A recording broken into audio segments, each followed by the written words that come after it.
Hello students, आपका स्वागत है आपके अपने चैनल एम सर फिजिक्स पे।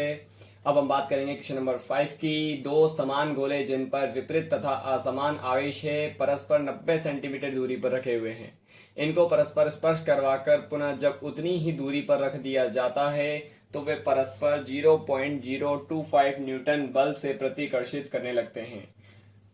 दोनों का अंतिम आवेश होगा। तब बताइए कि दोनों का अंतिम आवेश क्या होगा। तो हम स्टार्ट करते हैं क्वेश्चन को। स्टार्टिंग में बोला गया है, प्रारंभ की अगर बात करें तो प्रारंभ में ये बोला गया है कि भाई दो सेम स्फेयर हैं, तो एक समान गोले हैं। एक अपन ने स्फेयर लिया, ये दूसरा स्फेयर लिया, ये दोनों के मध्य की दूरी अपन ने r मान ली, ठीक है।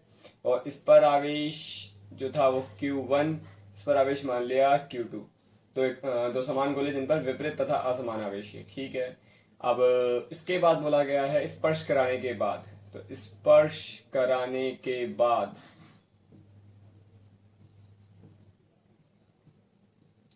और स्पर्श कराने के बाद क्या होगा, देखो इसकी एक प्रॉपर्टी होती है, जब हम दो स्फेयर्स को आपस में टच कराकर, मेटेलिक स्फेयर्स को आपस में टच कराकर वापस उतनी ही दूरी पर रख देते हैं, तो उस केस में दोनों पर जो आवेश होता है वो सेम हो जाता है, ठीक है। दोनों पर आवेश जो होता है वो क्या हो जाता है, सेम हो जाता है। और वो आवेश होता क्या है, वो होता है जिस यहाँ हो जाएगा Q1 प्राइम बराबर पहले वाले पर आवेश प्लस दूसरे वाले पर आवेश अपॉन 2।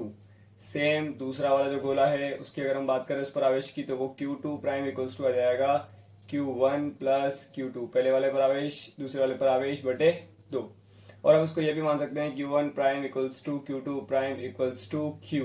दोनों पर सेम आवेश आ जाएगा। दोनों पर टच करा के, दोनों को स्पर्श करा के उतनी दूरी पर रख दिया जाए तो जो आवेश है वो क्या हो जाता है, सेम हो जाता है। ये R और R अपन को गिवन है 90 सेंटीमीटर,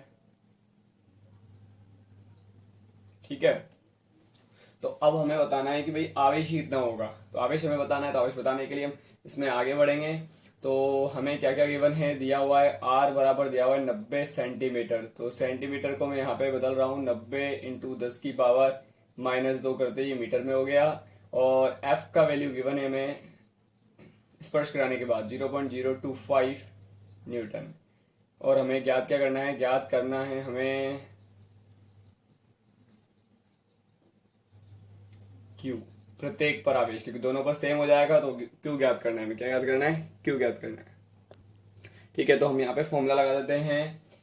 फॉर्मूला हमारा होगा F इक्वल्स टू के Q1 Q2 upon are square. ये तो हमारा फॉर्मूला है, ठीक है, हमारा सूत्र है ये। और F की वैल्यू हमें गिवन है 0.025, ठीक। और K की वैल्यू होती है 9 इंटू 10 की पावर 9। Q1 Q2 दोनों सेम है तो उसको क्यू स्क्वायर कर दिया हमने। और R है हमारा 90 इंटू 10 की पावर -2 का होल स्क्वायर, ठीक है। तो अब क्यू स्क्वायर को एक साइड रख देते हैं और बाकी सबको एक साइड भेज देते हैं। तो 0.025 गुणा 90 इंटू 90, ठीक है, स्क्वायर करके भेज रहा हूँ। और ये 10 की पावर -2 का स्क्वायर होगा 10 की पावर -4, ठीक है। गाते इसमें ऐड हो जाती है, 10 की पावर -2 इंटू 10 की पावर -2, 10 की पावर -4, 9 इंटू 10 की पावर 9 नीचे डिवाइड हो जाएगा। इसको हम हल करते हैं, इसका सोल्यूशन करते हैं। देखिए कैसे होगा। 25 लिख दिया, नीचे मैंने 1000 लिख दिया, ठीक है। सिंपल तरीके से सोल्व करने की कोशिश कर रहे हैं अपन। 9 से ये गया 10 टाइम्स, तो मैंने यहाँ पे 10 लिख दिया, ठीक है। एक और 10 लिख दिया, इसको 9 लिख दिया। 10 की पावर ये हो गया माइनस का, 10 की पावर ऊपर जाएगा तो 10 की पावर -13 हो जाएगा। तो ये क्यू स्क्वायर 0 से 0 गया, एक 0 से एक और 0 गया, ठीक है। और फिर इसको हम करें आगे डिवाइड, तो ये 25 और 25 अगर हम बात करें तो एक काम करते हैं, हम यहाँ पे 25/10 लिख देते हैं।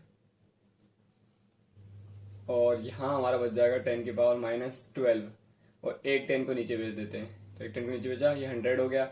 ये 100 पूरा जाएगा 4 टाइम्स, कितने हो जाएगा 4 टाइम्स, ऊपर 9 बचा हुआ है। तो क्यू स्क्वायर से ये हो गया हमारे पास 9/4, 10 की पावर -12। इसको आगे बढ़ाएंगे और अगर हम क्यू फाइंड करेंगे क्यू, तो ये हो जाएगा 3/2, वर्गमूल ले लिया हमने, 10 की पावर -6, पावर आधी हो जाती है वर्गमूल में। तो ये हो गया 1.5 और इसको लिख देंगे माइक्रो कूलाम। तो आंसर हमारा क्यू का रहेगा 1.5 माइक्रो कूलाम। तो आंसर क्या रहेगा हमारा, क्यू इक्वल्स टू 1.5 माइक्रो गोला। ऑप्शन नंबर हमारा रहेगा बी। ऑप्शन नंबर क्या रहेगा हमारा? बी। अपन चेक कर सकते हैं, नंबर था वो बी राइट आंसर है। ठीक है, ये है। तो आप लोग चाहो तो उसका स्क्रीनशॉट ले सकते हो। Okay, thank you.